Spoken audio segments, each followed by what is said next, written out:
Assalamualaikum warahmatullahi wabarakatuh. Kembali lagi bersama saya Adelia Damayanti. Di sini saya akan membahas bab selanjutnya, yaitu tentang keragaman dalam organisasi. Dalam bab ini, kita akan membahas keragaman dalam organisasi dari berbagai aspek. Nanti kita akan bahas satu. Keragaman dalam organisasi itu sendiri yaitu suatu organisasi di mana memiliki perbedaan individu seperti umur, jenis kelamin, ras, etnis, dan lain sebagainya. Oke, kita akan membahas keragaman organisasi dari aspek yang pertama, yaitu karakteristik biografis. Yang pertama ada umur. Dalam segi pekerjaan, pemberi kerja menunjukkan perasaan yang berbeda mengenai pekerjaan yang lebih tua, mengenai pekerja yang lebih tua. Mereka pasti melihat seperti pengalaman, etika kerja yang baik, dan lain sebagainya. Lalu yang kedua ada jenis kelamin. Mayoritas para pemberi kerja lebih mengutamakan laki-laki dalam pekerjaan yang menantang, walaupun tidak menutup kemungkinan perempuan tidak bisa melakukannya. Lalu ada ras dan etnis. Masih dalam latar pekerjaan, individu cenderung untuk sedikit memihak kolega dari ras mereka dalam evaluasi kinerja. Artinya ada sedikit kepercayaan apabila ras mereka sama mungkin. Lalu selanjutnya ada disabilitas. Dalam sebuah tinjauan atas bukti menyatakan bahwa pekerja dengan disabilitas menerima evaluasi kinerja yang lebih tinggi. Meskipun kinerja mereka lebih tinggi, individu dengan disabilitas semakin kecil kemungkinan dipekerjakan. Lalu dalam aspek kemampuan, kemampuan itu sendiri apa sih? Kemampuan adalah kapasitas individu saat ini untuk melakukan berbagai tugas dalam sebuah pekerjaan.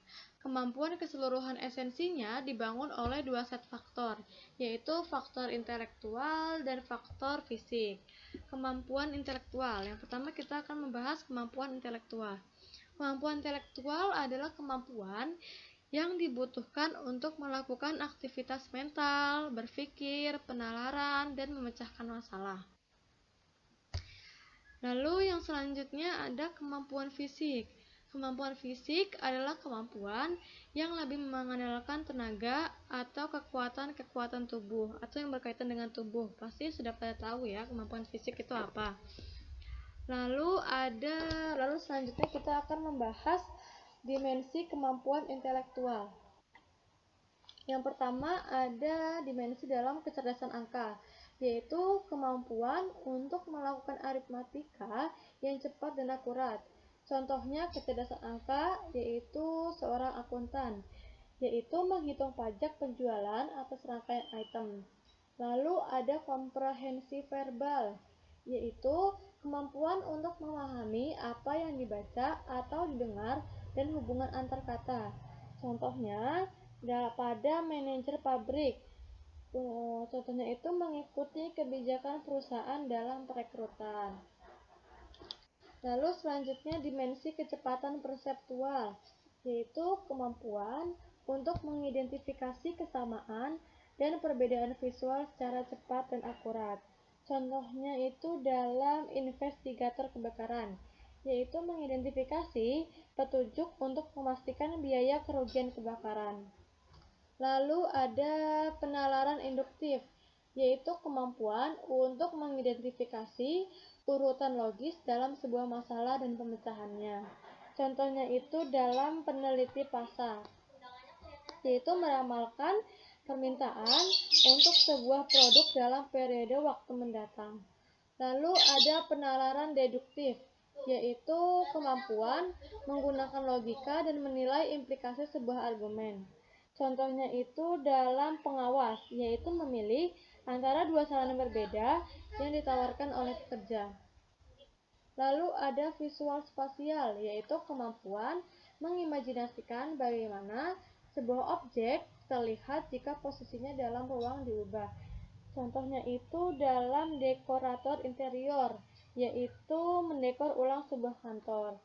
Lalu yang terakhir itu tidak saya catat, yaitu ingatan, yaitu kemampuan untuk mempertahankan dan meningkatkan pengalaman masa lalu. Contohnya itu dalam agenda penjualan untuk mengingat nama-nama pelanggan. Lalu ada kemampuan fisik dasar. Kemampuan fisik dasar dalam faktor kekuatan, yaitu ada faktor dinamis, yaitu kemampuan menggunakan dorongan otot berulang-ulang sepanjang waktu. Lalu ada kekuatan otot, yaitu kemampuan menggunakan kekuatan otot dengan menggunakan otot tubuh. Lalu ada kekuatan statis, yaitu kekuatan menggunakan kekuatan atas objek eksternal. Lalu ada kekuatan eksplosif, yaitu kemampuan untuk menghabiskan maksimum energi dalam satu atau serangkaian tindakan eksplosif. Lalu selanjutnya ada faktor fleksibilitas. Faktor fleksibilitas ini dibagi menjadi dua, yaitu fleksibilitas memanjang dan fleksibilitas dinamis. Fleksibilitas memanjang adalah kemampuan untuk menggerakkan otot tubuh dan punggung sejauh mungkin. Sedangkan fleksibilitas dinamis adalah kemampuan untuk membuat pergerakan fleksibel dan cepat dan berulang. Lalu selanjutnya ada juga faktor lainnya, yaitu koordinasi tubuh, yaitu kemampuan untuk mengkoordinasikan tindakan simultan dari bagian-bagian tubuh berbeda. Lalu ada keseimbangan. Keseimbangan yaitu kemampuan untuk mempertahankan keseimbangan meskipun ada dorongan yang mengganggu keseimbangan. Lalu ada stamina. Stamina yaitu kemampuan untuk melanjutkan usaha maksimum yang membutuhkan usaha panjang. Selanjutnya ada karakteristik biografi lainnya. Yang pertama ada masa kerja. Bukti mengidentifikasi masa kerja dan kepuasan kerja berhubungan positif. Faktanya, saat umur dan masa kerja diperlakukan terpisah, masa kerja tampak sebagai sebuah alat prediksi kepuasan kerja yang lebih konsisten. Lalu karakteristik biografi lainnya ada agama, identitas genre, dan identitas budaya. Lalu, apakah keragaman membantu atau malah mengganggu organisasi? Jawabannya adalah iya. Dalam beberapa kasus, keragaman dalam sifat-sifat dapat melukai kinerja tim. Sedangkan dalam hal yang lainnya justru dapat memfasilitasi kinerja. Tim yang beragam atau yang homogen yang paling efektif bergantung pada karakteristik kepentingan. Keragaman demografi tidak terlihat baik membantu maupun melukai kinerja tim secara umum. Di sisi lain, tim dari individu-individu yang sangat intelijen, hati-hati, dan tertarik bekerja dalam tim lebih efektif. Oleh karena itu, keragaman dalam variabel-variabel ini mungkin menjadi sebuah hal buruk.